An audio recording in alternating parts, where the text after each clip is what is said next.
എല്ലാവർക്കും നമസ്കാരം. ഞാനിപ്പോൾ ഉള്ളത് നമ്മുടെ കഴിഞ്ഞ ദിവസം ഫേസ്ബുക്കിലും വാട്സപ്പിലെല്ലാം വൈറലായ വഴിയില്ലേ, കാട്ടുകോഴിയുടെ ആ സ്ഥലത്താണുള്ളത്. അപ്പോൾ അവിടെ നമ്മൾ വീട്ടിൽ പോകുമ്പം ഭയങ്കര മഴയായിട്ട് നമുക്ക് കാട്ടുകോഴി പോയിട്ട് പുറത്തിറങ്ങാൻ പറ്റാത്ത അവസ്ഥയായിപ്പോയി. അപ്പോൾ എന്ത് ചെയ്യുന്നു പറഞ്ഞാൽ ഞാൻ കുറേ എൻ്റെ ക്യാമറ വെച്ചിട്ട് കുറേ ദൂരത്തുള്ള ഫോട്ടോസൊക്കെ എടുത്ത്. അപ്പോൾ ഇനി അടുത്ത ദിവസം വന്നിട്ട് ഫുള്ള് ഡീറ്റെയിൽ ആയിട്ടുള്ള വീഡിയോ ചെയ്യാനുള്ള പരിപാടിയാണ്. അപ്പോൾ എന്തായാലും ഞാൻ ഇപ്പോൾ എടുത്തിരിക്കുന്ന ഫോട്ടോസും വിഷ്വൽസും കാണിച്ചു തരാം. ബാക്കി ഇതിനെക്കുറിച്ചുള്ള ഫുൾ ഡീറ്റെയിൽസ് വേറൊരു ദിവസം ഞാൻ വീഡിയോ ഞാൻ വരാമെന്നൊക്കെ പറഞ്ഞിട്ടുണ്ട്. അപ്പോൾ എല്ലാം സെറ്റാക്കി വെച്ചിട്ടുണ്ട്. അപ്പോൾ നമുക്ക് മറ്റേ വീഡിയോയിൽ ഫുൾ ഡീറ്റെയിൽസ് പറയാം. ഇപ്പോൾ ഞാൻ എടുത്ത് വിഷ്വൽസ് കാണിച്ചു തരാം.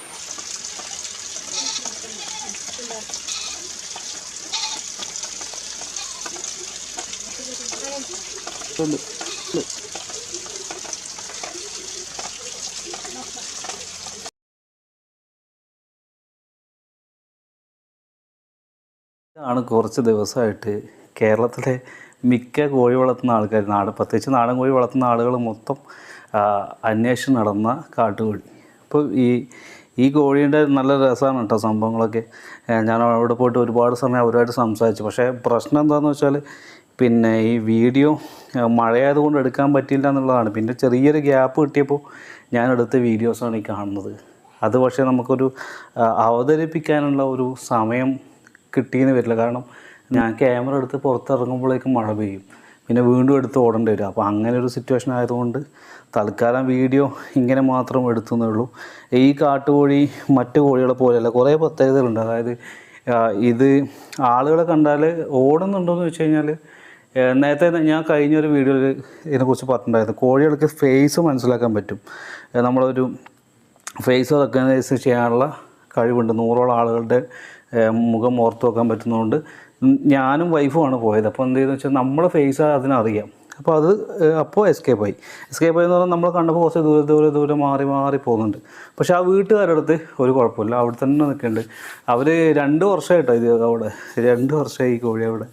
അപ്പോൾ അങ്ങനെ കുറേ ഡീറ്റെയിൽസ് പറഞ്ഞു തന്നു. പിന്നെ ഇതിൻ്റെ രസകരമായ നല്ല കഥകളൊക്കെ പറഞ്ഞു തന്നു.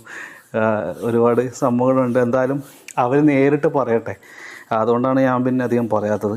ഇപ്പോൾ ഈ കാണുന്നത് അവരുടെ വീടിൻ്റെ ചുറ്റുവട്ടത്തുള്ള ഒരു സ്പേസാണ്. ഇപ്പം കാട്ടുകോഴി ഒക്കെ വരാൻ സാധ്യതയൊക്കെയുള്ള റബ്ബർ തോട്ടം കാര്യങ്ങളൊക്കെയാണ്. അപ്പോൾ ഈ ഒരു പൂവൻ മാത്രമേ അവിടെ വന്നിട്ടുള്ളൂ. പിന്നെ ഞാൻ പ്രധാനമായിട്ട് ഇപ്പോൾ ഇന്ന് വീഡിയോ ഇടാൻ കാരണം കുറേ ആളുകൾ ഫേസ്ബുക്കിൽ കമൻറ്റ് ചെയ്യുന്നുണ്ട്, അത് കാട്ടുകോഴിയൊന്നുമല്ല, അത് വേറെ കോഴിയാണ് എന്നൊക്കെ പറഞ്ഞിട്ട് ഇങ്ങനെ ഇടുന്നുണ്ട്. എനിക്കൊന്ന് രാഹുൽ കൃഷ്ണ, നമ്മളെ സുഹൃത്താണ്, രാഹുൽ കൃഷ്ണയുടെ ചാനലിലാണ് ഇത് വന്നത്. മൂപ്പര് ആ വീഡിയോ എടുത്തപ്പോൾ ഉള്ള ക്വാളിറ്റീൻ്റെ പ്രശ്നം കൊണ്ടായിരിക്കും അങ്ങനെ തോന്നിയത്. ഇതാണ് എൻ്റെ കറക്റ്റ് വിഷ്വൽ. നിങ്ങൾ കണ്ടിട്ട് പറ, ഇത് കാട്ടുകോഴിയാണോ അല്ല. ഇത് കറക്റ്റ് പക്ക ഗ്രേ ജംഗിൾ ഫോളാണ്. പക്ഷേ മോൾട്ടിങ് ടൈമാണെന്ന് തോന്നുന്നു. അതുകൊണ്ടാണ് ഈ തൂവലൊക്കെ പോയിട്ട് ആ ഒരു കഴുത്തിലുള്ള സാധനങ്ങൾ വന്നിട്ടില്ല, അല്ലെങ്കിൽ സെമി അഡൾട്ട് ആയിട്ടുള്ളത്. സംഭവം ആളെ അടിപൊളിയാണ്, സൂപ്പർ ആക്റ്റീവാണ്. അപ്പോൾ ഇതിൻ്റെ ഫുൾ വീഡിയോ എടുക്കുന്നുണ്ട്. ഞാനപ്പോൾ അവരോട് എല്ലാം പറഞ്ഞ് റെഡിയാക്കിയിട്ടുണ്ട്. ഞാൻ മറ്റൊരു ദിവസം വന്നിട്ട് എനിക്ക് ഡീറ്റെയിൽ ആയിട്ട് പറഞ്ഞു തരണം എന്നൊക്കെ പറഞ്ഞിട്ട് ഓക്കെ എല്ലാം ചെയ്തുതരാമെന്ന് പറഞ്ഞിട്ടുണ്ട്. എത്തിപ്പെടാൻ കുറച്ച് പണിയാണ്, കാരണം മൂപ്പരങ്ങനെ ഫോൺ റെഗുലറായിട്ട് യൂസ് ചെയ്യുന്ന ആളൊന്നുമില്ല. ഒരുപാട് ആൾക്കാരെ വിളിച്ചിട്ടാണ് ഞാൻ അവിടെ എത്തിയത്. അപ്പം ഇതിൻ്റെ ഫുൾ വീഡിയോ ഞാൻ അടുത്ത വീഡിയോയിൽ ചെയ്യാം. നമ്മളൊരു ദിവസം ഞാൻ പോയിട്ട് ഫുള്ളായിട്ട് ചെയ്യുന്നുണ്ട്.